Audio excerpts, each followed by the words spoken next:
এ বিষয়ে আরো বিস্তারিত জানিয়েছেন আমাদের সহকর্মী বিধান মজুমদার অনি।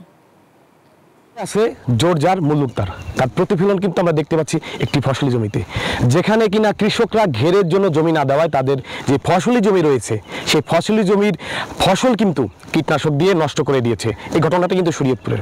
আমি যে জায়গাটিতে রয়েছি এটি শরীয়তপুর সদরের পাটনিগাঁও এলাকা। আমি যদি একটু পেছনের দিকটা দেখানোর চেষ্টা করি, যে ধান এখানে চাষ করা হয়েছে সেই ধান কিন্তু ইতোমধ্যে বিষ প্রয়োগ করে কিন্তু মেরে ফেলা হয়েছে, অর্থাৎ বাদামি বর্ণের কিন্তু ধারণ করেছে।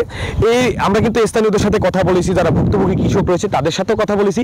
যেটা আমরা জানতে পেরেছি, এখানে মূলত 10 একর জমি রয়েছে যেখানে কৃষকরা ধান সহ নানা ধরনের ফসল কিন্তু তারা আবাদ করে আসছেন।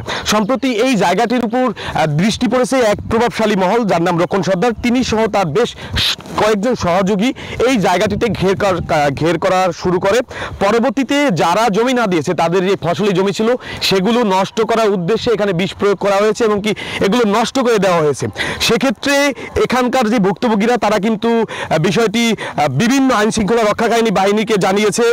পরবর্তীতে গতকালকে তারা মানববন্ধন করেছে, জেলা প্রশাসককেও কিন্তু বিষয়টি অবগত করেছেন। এই ফসলি জমি রক্ষার যে ব্যবস্থা নেওয়ার জন্য তারা কিন্তু বলেছেন। তো আমরা কিন্তু ইতিমধ্যে দেখেছি এখন পর্যন্ত যে এই রক্ষণ সর্দার ছিল, গতকালকে আগের দিন তাকে কিন্তু এই মাটি কাটার অভিযোগে পুলিশ তাকে আটক করে নিয়ে যায়, কিন্তু কোনো একভাবে কিন্তু গতকালকে তিনি চলে আসেন ছাড়া পেয়ে। পরবর্তীতে রাতের বেলাও কিন্তু তিনি মাটি কাটার কাজ অব্যাহত রেখেছিলেন, এমনটাই আমরা জানতে পেরেছি।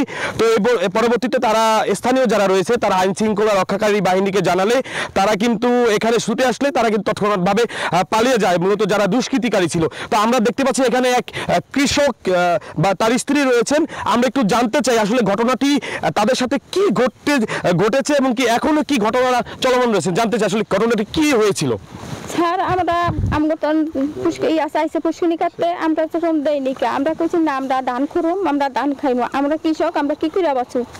কইছি করার পরে হেরা মনে করে রাত্রেবেলা এই জোর করিয়া ইয়া লইয়া মানুষ অনেক 300-250 মানুষ লইয়া হাসি আমাকে ঘরে দূর আটকিয়া হেরা যেন আমাকে ই করিয়া রাত্রেবেলা কাটতে লইয়া যায়।